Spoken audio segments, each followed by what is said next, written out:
Nama saya Siti Moleni Anifatul Humairoh dengan NIM 12103222544, Program Studi Manajemen Pendidikan Islam kelas 1C dari Universitas Islam Negeri Riau.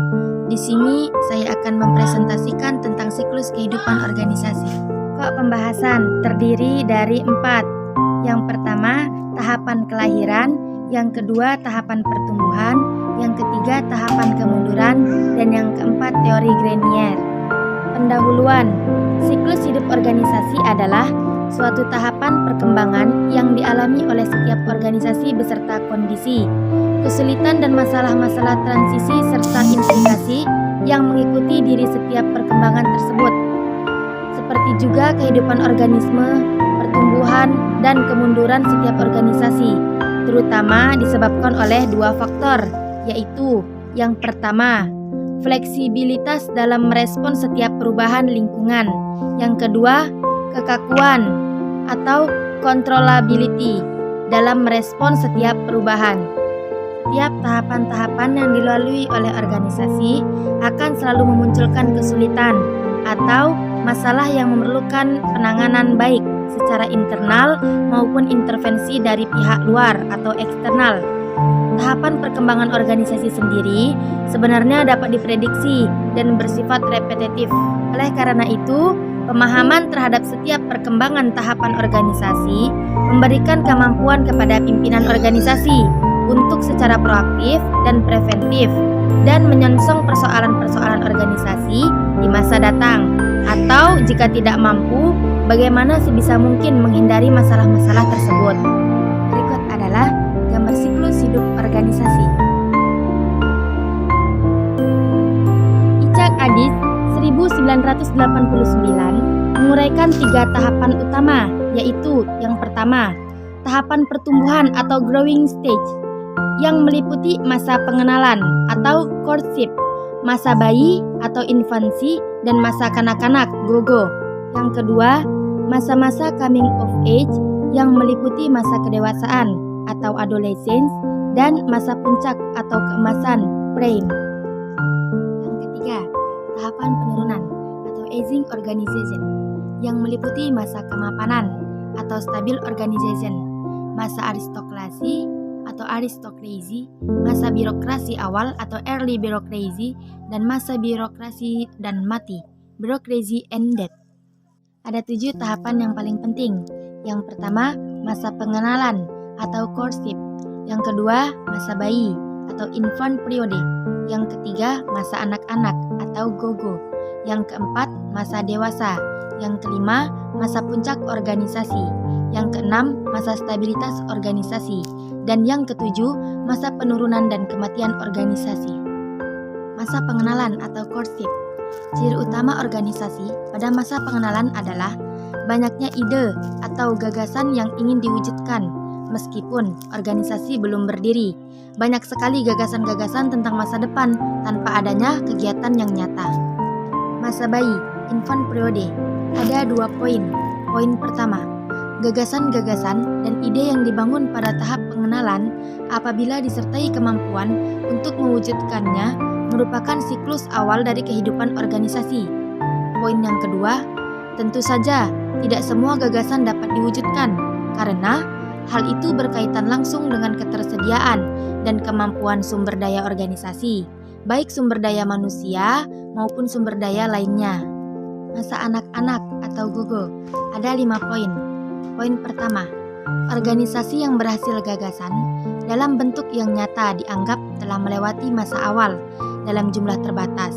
Ide-ide dapat dilaksanakan dan mulai menunjukkan aktivitas walaupun dalam skala terbatas. Poin kedua, keberhasilan dalam masa ini akan mendorong pendiri untuk memperbanyak ide dan mencoba untuk mewujudkan setiap ide yang muncul dalam angan-angan. Poin ketiga, akhirnya banyak sekali ide yang ingin direalisasikan. Setiap peluang dan kesempatan disambar tanpa memperhitungkan kekuatan sumber daya organisasi, tanpa menentukan skala prioritas karena adalah prioritas. Poin keempat, akibatnya banyak sekali pekerjaan yang harus dikerjakan pada saat bersamaan. Poin kelima, sindrom gogo adalah semua ingin digarap. seperti seorang anak yang selalu melahap apa saja yang ditemukannya, tidak peduli makanan atau bukan. Organisasi dikendalikan oleh setiap temuan peluang, bukan organisasi yang mengendalikan peluang.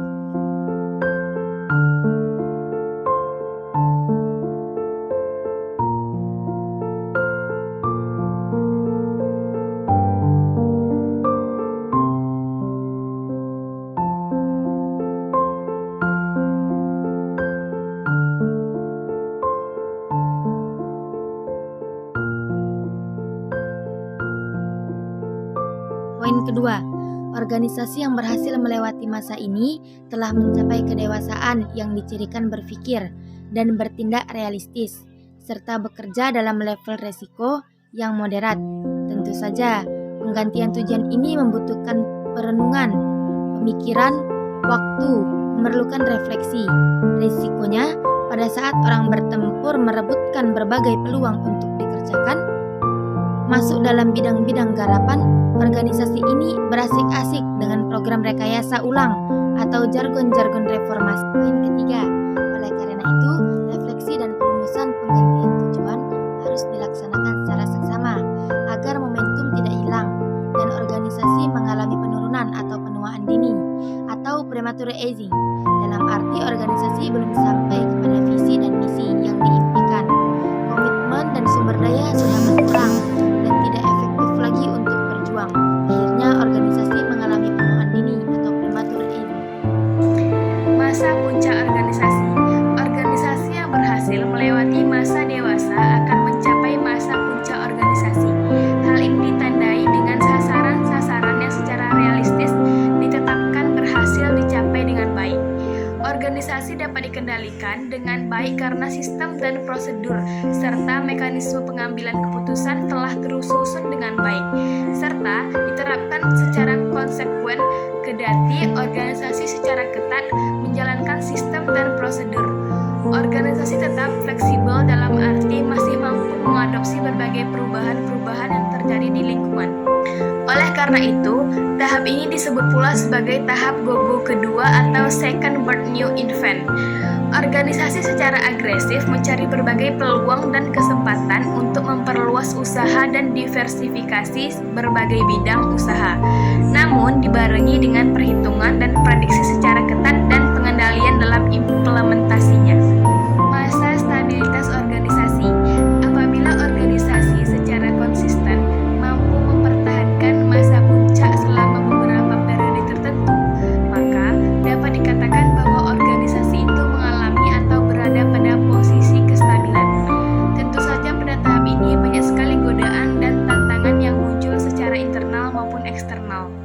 Masa penurunan dan kematian organisasi. Secara internal, godaan yang muncul adalah munculnya rutinitas pekerjaan sehingga mematikan kreativitas dan inovasi. Setiap gagasan atau inovasi muncul selalu akan mengganggu kestabilan.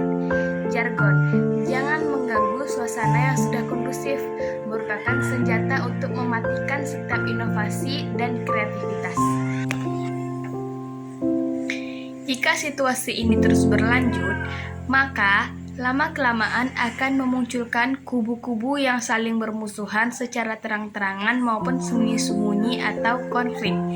Dari segi analisa struktur organisasi, konflik merupakan suatu ciri di mana struktur yang ada sudah tidak efektif atau defisiensi. Manakala ini terjadi, maka suasana saling curiga-mencurigai akan terjadi. Demikianlah presentasi yang dapat kami sampaikan. Lebih dan kurangnya kami mohon maaf yang sebesar-besarnya. Wabillahi taufiq wal hidayah, waridho wal inayah. Wassalamualaikum warahmatullahi wabarakatuh.